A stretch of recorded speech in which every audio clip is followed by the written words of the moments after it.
de volta, né? E nesse capítulo eu quero trazer a importância, né, contributiva da família nesse processo de fortalecimento após o tratamento, né?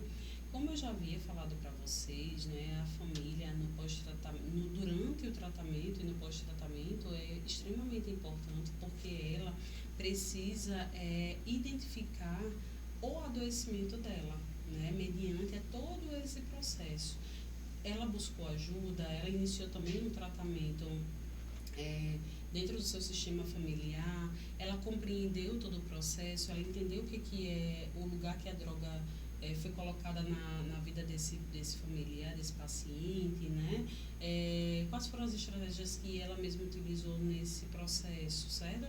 Então, a gente também precisa entender, né, essa questão do dependente, né, que ele sofre consequências físicas, neurológicas, né, um adoecimento emocional muito grande, né, e acaba desenvolvendo padrões de competência, de dependência, perdão, que trazem muito esse lugar da desconfiança, das mentiras, né? As brigas, elas acabam acontecendo, a questão da exaustão, né? De você ficar sempre em alerta ali, a todo momento você ficar achando que o seu familiar ele vai ter uma recaída, às vezes uma fala que ele tem, né?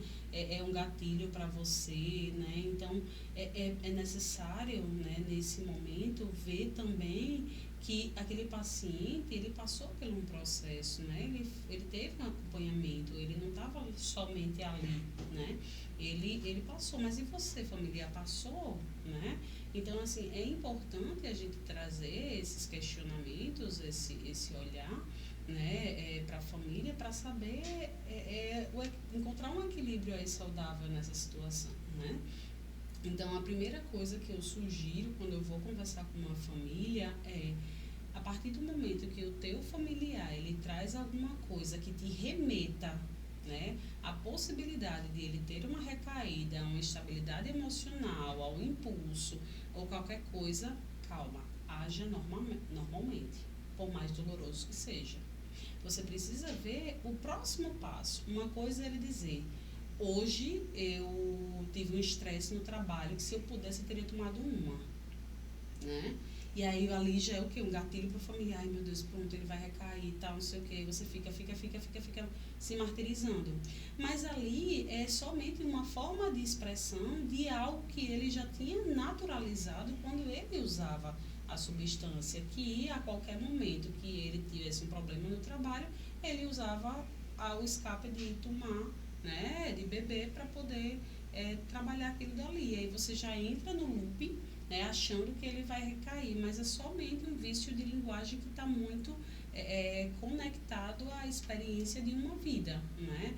Como, por exemplo, uma coisa que muitos pacientes dizem é tipo, vou tomar uma cervejinha, né? Então, quando ele fala cervejinha, ele aproxima muito a bebida alcoólica a algo pequeno, né? A algo que não é tão relevante assim, né?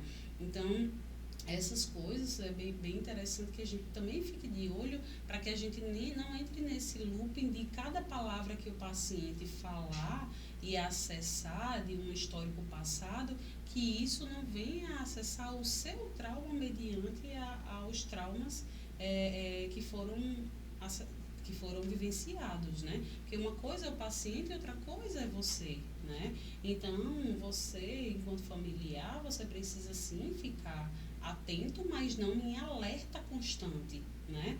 Porque eu escuto muito, né? Mas, ai, doutora, e se ele recair, né? E se ele tentar cometer suicídio? E se ele entrar no vazio novamente? Se ele entrar em depressão? Como é que eu vou confiar? Né? E se ele sair sozinho? Se eu der muito dinheiro? Então, ele entra num ciclo de vigilância e de cobrança muito grande para o paciente, e aí esse paciente ele vai se sentir totalmente frustrado, né? Totalmente perseguido, né? Não dando o real valor para o próprio tratamento que ele fez, né? Então, é muito importante que a gente fortaleça essas relações, né, de ambos os lados, entenda quais são as dificuldades que eles estão tendo nessa nova conjuntura, nesse novo formato, de viver, né, que não tenha a base, o controle, que não tenha a base a autorresponsabilidade, né, que a base seja, que a base seja a autorresponsabilidade do paciente, mas que ela seja compartilhada com um familiar afim, que dê esse familiar a entender esse processo que faz parte, né? Vai fazer parte a partir do momento que alguém se disponibiliza a fazer um tratamento e depois volta a ter a sua realidade. Então, isso vai fazer parte para todo sempre. São os gatilhos mentais que a gente não tem controle sobre isso, né? Mas uma palavra que eu gosto de trazer se chama confiança, né? O elo que fortalece a família, o dependente, é a palavra confiança, né? Que foi perdida, né? Que foi desmoronada, né? Era quando o paciente dizia, mas é a última vez que eu faço isso, é a última vez que eu vendo algo dentro de casa, é a última vez que eu uso, é a última vez que eu tento cometer suicídio, né? E aí essa confiança, por eles sempre dizerem, é a última, é a última, a última, ela foi quebrada, a confiança, né? Então, assim, para esquecer essa palavra, para reconstruir essa confiança, né, é muito difícil, né? Então a gente entende sim que existiu ali a falta de comprometimento, de afirmação com a palavra confiança, né?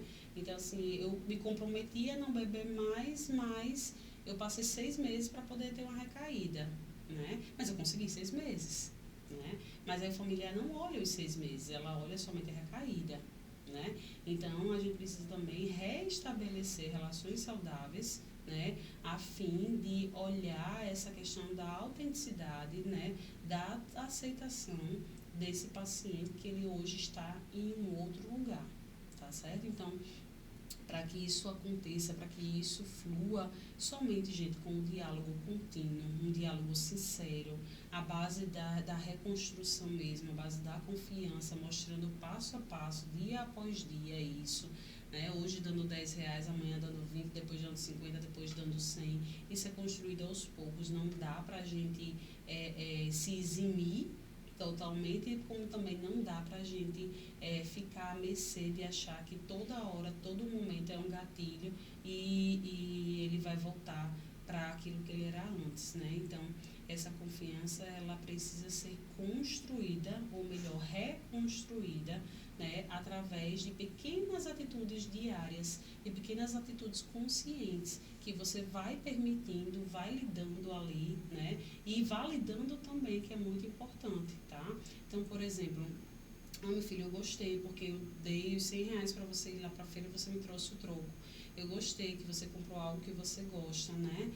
Parabéns, né? Você avançou nessa confiança, né, que eu te dei. Então, trazer também essa questão da validação é muito importante para fixar na mente daquele paciente que você está olhando que ele está tendo evolução, né?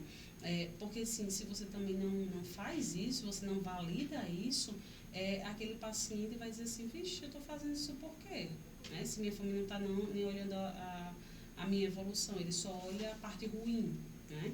Então, existe sim algumas práticas, né, que a gente pode fazer enquanto profissional para fortalecer essa questão familiar, tá? Ganhar mais força, mais amplitude, são ferramentas, né, do dia a dia simples que a gente pode ajudar aquele familiar a trabalhar, né? Que ferramentas são essas? Por exemplo, a questão, né, da permissão de deixar aquele familiar, né, aquele dependente fazer algumas atividades laborais, né? Então, liberar ele para fazer essas atividades, as quais ele já fazia antes da droga, certo? Ajudar também, mostrar que pode ter instituições que façam reuniões, né, com família, seja de forma semanal, quinzenal, né, que criam espaços seguros, né, que tenham tudo muito bem amarrado, né, onde aquele familiar possa partilhar sentimentos, partilhar tudo as questões emocionais que estão afligindo eles, né? Com tarefas de casa, com planejamento conjunto, né? Então, existem instituições externas, a não ser as que eu já citei, que também trazem essa ajuda contínua. Às vezes até dentro do postinho de saúde do seu bairro, ele tem essa oportunidade, né, de você trabalhar nessas reuniões, tá certo? Às vezes a escola também, né, ajuda bastante, né? Existe terapia familiar, né, com profissionais que trabalham essa questão dos conflitos, da insegurança, né, da reestruturação, né, quais os novos papéis, quais são os novos moldes que eu posso fazer, né, o que eu posso direcionar, que lugar agora ele está, antes ele era o provedor, agora sou eu a provedora, né, como é que está, muito claro a questão desses papéis, né, então sempre celebrando as conquistas, sempre olhando para esse lugar, né, de reconhecer, de valorizar, né, esse progresso, né, essa subida da escada, né, muito importante, né, validar a questão do empoderamento, né, ou do novo emprego, ou do tempo mesmo que passou sem uso da droga, né, então sempre olhar de forma positiva, né, celebrando mesmo tudo isso, né,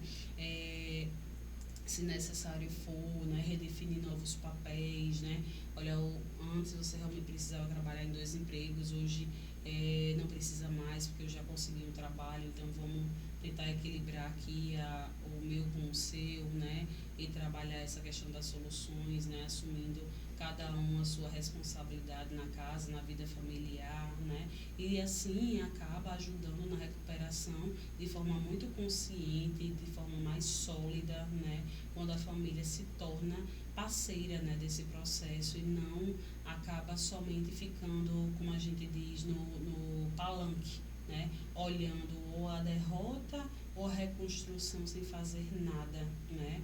Então a família ela tem esse papel muito importante, né, porque o que mais a gente escuta, gente, é exatamente o problema que se chama frustração, né.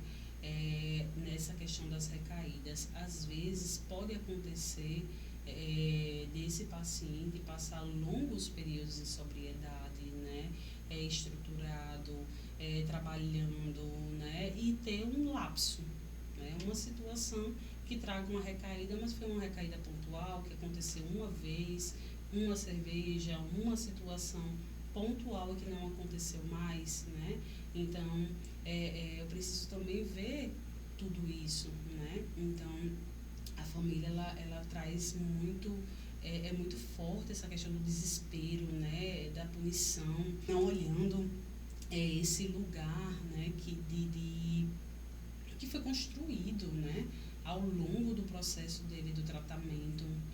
Então, assim, é muito forte a palavra frustração, né, na boca dos familiares. Por isso que tem uma frase que eu gosto muito, né, de falar que as recaídas, sim, elas deixam, né, de ser estratégias quando se transformam em lições, né. Então, assim, a recaída, quando você realmente entende o processo de tá chegando ali, de talvez recair, e você transforma isso num contexto diferente, né, e lição para a vida, né, que eu não quero mais passar por isso, não quero sentir mais isso, eu não quero mais estar nesse lugar de sofrimento, então eu passo a transformar, né, a recaída em superação, certo? Então, a atitude empática do familiar, né, aliada também à firmeza, aos propósitos da família, ao apoio emocional, ajudam esse dependente a retomar o tratamento de forma rápida, né, assumindo novamente a sua autorresponsabilidade, né, sem se afundar na vergonha, na culpa, no medo que paralisa ele a todo tempo, gente, que a gente precisa entender que por mais que ele tenha feito um tratamento muito muito coeso, né, muito amarrado, mas esse paciente não deixa de ter medo, porque assim, ele assiste uma propaganda na internet, na televisão, ele está vendo ali a droga explícita, ele está vendo uma rede social, ele está num evento familiar onde tem a droga, ele vai no supermercado, ele tem acesso, então é algo que ele nunca vai sair da frente dele, né? Ele não pode entrar numa bolha onde ele não vai ter acesso a nada disso. Então, assim, se a gente fica rotulando, né, tipo, meio que colocando aquele paciente numa redoma, né, o paciente nunca vai se sentir também confiante, né, para poder estar nos diversos lugares, né? Então, o foco é realmente, né, trabalhar essa jornada a curto, médio e longo prazo, entendendo quais são as possibilidades de falha, ver se aquilo que ele fala condiz com o que ele faz, né, e a partir daí é que eu possa realmente, né, valorizar aos poucos esse meu familiar, olhando que realmente ele é um ser de direitos, ele é um ser que precisa realmente ter a sua autonomia, né, revista, a sua autonomia validada, certo? Então, eu gosto sempre de trazer, né, estudos de caso para essa situação que trazem um olhar mais direcionado, né, para você enquanto pessoa, né, que quer realmente trabalhar com a dependência química, o profissional quer trabalhar com a dependência química, para entender o que é do paciente e o que é do familiar, né? Então, tem um caso que, assim, os pais que procuraram um serviço, né, de CAPS, e aí, quando eles procuraram o serviço, eles trouxeram exatamente que o filho deles, né, que tinha na época apenas 20 anos, né, estava roubando dentro de casa, né, para realmente usar a droga e tudo. E aí os pais acabaram descobrindo, né, porque perceberam o comportamento totalmente diferente desse jovem, né, de 20 anos, e aí percebeu que tinha momentos que ele estava super eufórico, né, que ele acabava falando palavras de baixo calão, que ele acabava usando, né, da manipulação para pegar dinheiro dos pais, né, usava muitas vezes a justificativa que queria pegar o carro dos pais para ir ver a filha, né, e que acabava que não era isso, era para comprar droga, né, e aí esses pais foram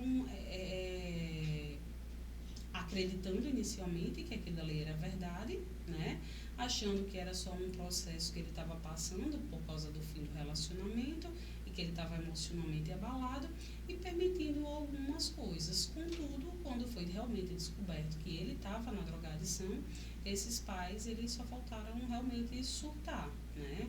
O pai agrediu o filho, né, fisicamente, o expulsando de casa, a mãe que tentou mediar aquela situação, né, e acabaram entrando no consenso que ele poderia sim ficar em casa, mas se ele aceitasse tratamento, né, e aí aqueles pais, eles ficaram numa, como eu disse, a bolha, né, ficaram restringindo esse jovem de ter vínculos sociais, vínculos amorosos, de ver a própria filha, porque não estava acreditando mais nele, porque ele dizia uma coisa e quando eles descobriram era outra coisa totalmente diferente, né?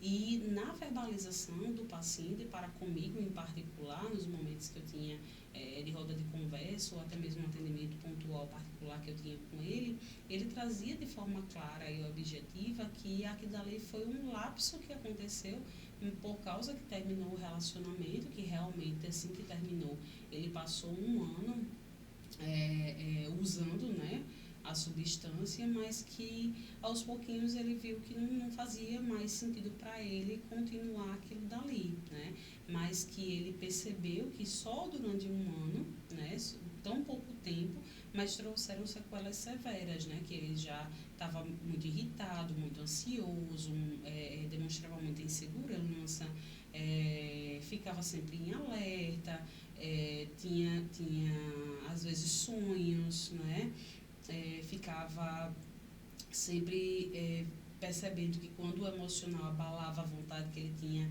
era de procurar ali aquilo mais fácil, né? Toda vida que os pais brigavam, achavam que ele estava em uso, a vontade que ele tinha realmente era de usar para poder provar para os pais que, ó, eu não estou usando, mas você está dizendo que eu estou usando, pois agora eu vou usar, entendeu? E aí ele trazia esse relato que ele percebeu que somente em um ano tiveram sequelas do corpo físico dele gigantes, né?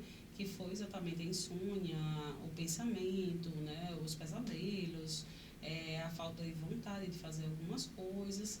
E aí ele, por si só, realmente decidiu procurar ajuda no CAPS, no caso, para tentar mostrar aos pais dele que ele não estava mais em uso. Olha que louco, né?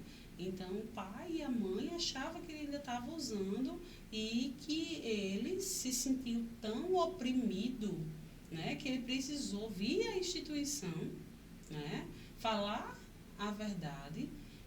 O profissional, no caso, eu que estava à frente do caso, poder observar, aplicar dinâmicas, estratégias para realmente validar que ele não estava em uso, né, porque existem possibilidades disso, para que assim a gente trabalhasse juntamente com os pais essa questão da confiança, né?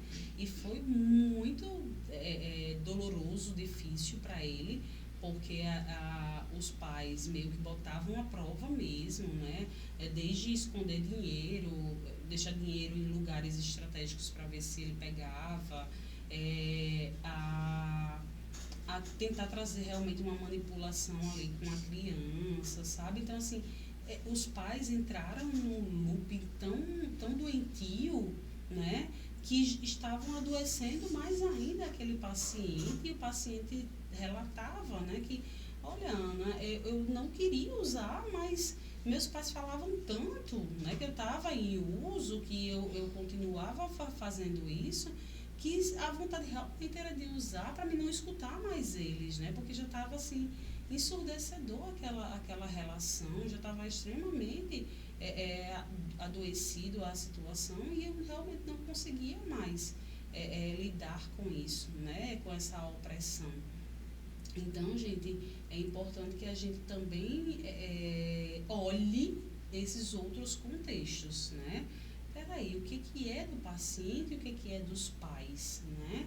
Esse paciente, ele já demonstrou de diversas formas diferentes, seja com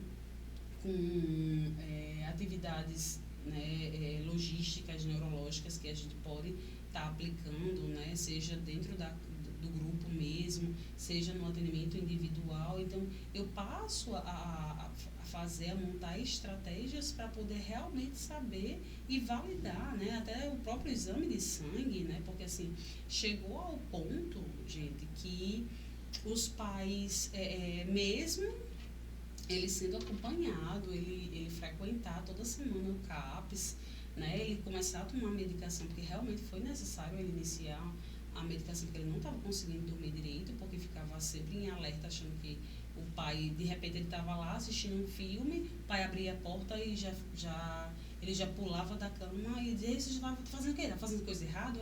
Está fazendo o quê? Conversando com quem? E ficava nessa questão doentia.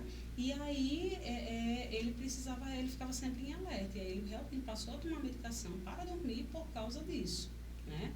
E o que fechou, né, o fechamento dessa situação foi, realmente ele teve esse episódio de 1 ano em uso, né? Não foi um uso tão abusivo assim como outros casos que eu já havia entendido, foram usos pontuais de um momento realmente emocional desse término de relacionamento que não fez mais sentido. Fomos trabalhando a família, né, empoderando, mostrando outras estratégias, até chegar ao ponto realmente que a família entendeu e aceitou que aquele paciente não estava mais em uso, né?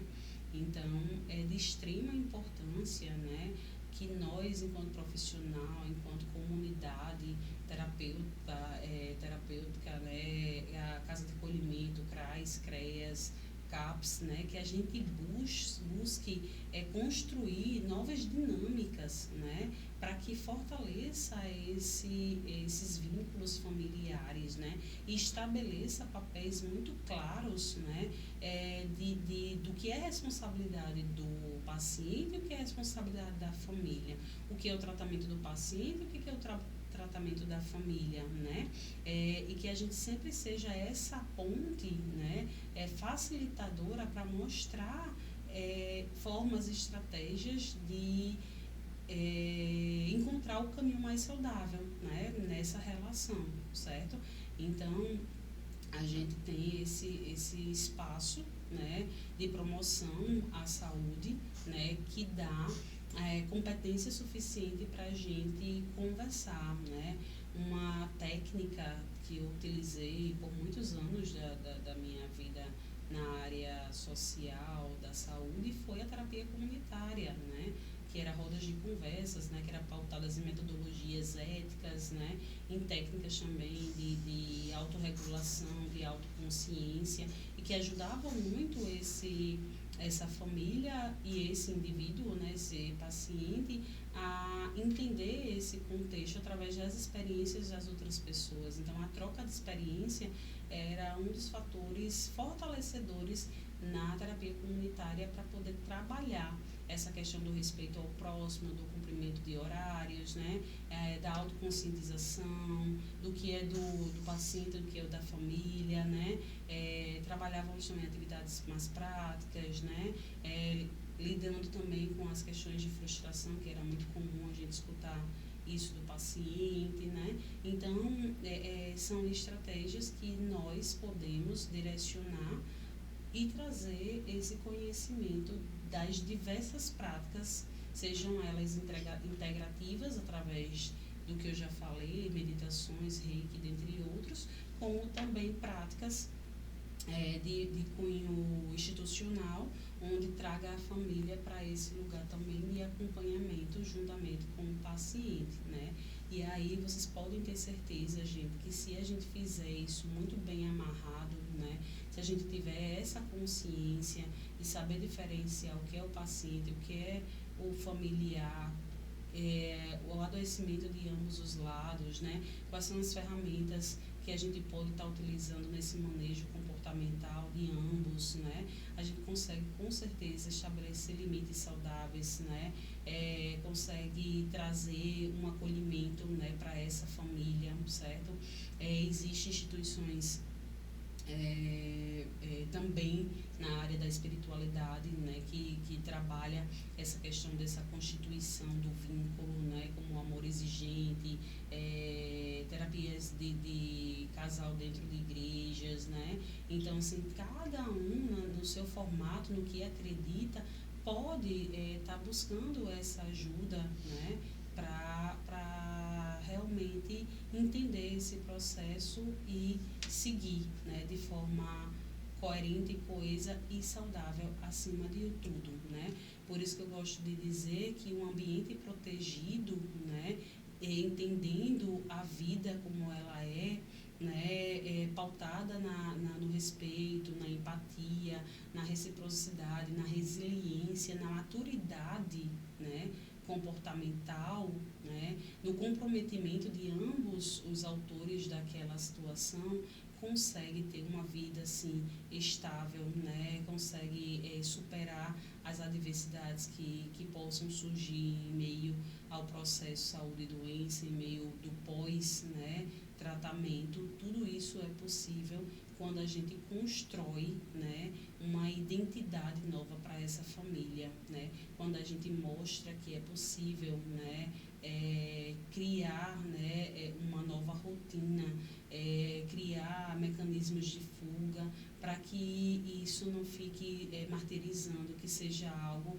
que reforce, né, o adoecimento, e sim ao contrário, que tire esse lugar de adoecimento, né, trazendo a reestruturação do núcleo familiar, né, abandonando o ciclo tóxico, né, da codependência do familiar, né, trabalhando realmente o empoderamento de ambos os lados, né, aquela questão da culpa, da hipervigilância, não precisa mais fazer efeito, né, nesse processo, certo? Sempre adquirindo uma postura coesa e coerente, né, e que se aquele familiar realmente não se sente bem, né, naquele local, no lidar com esse paciente, que ele busque realmente ajuda de profissionais, de técnicos que possam mostrar, né, o caminho a ser seguido.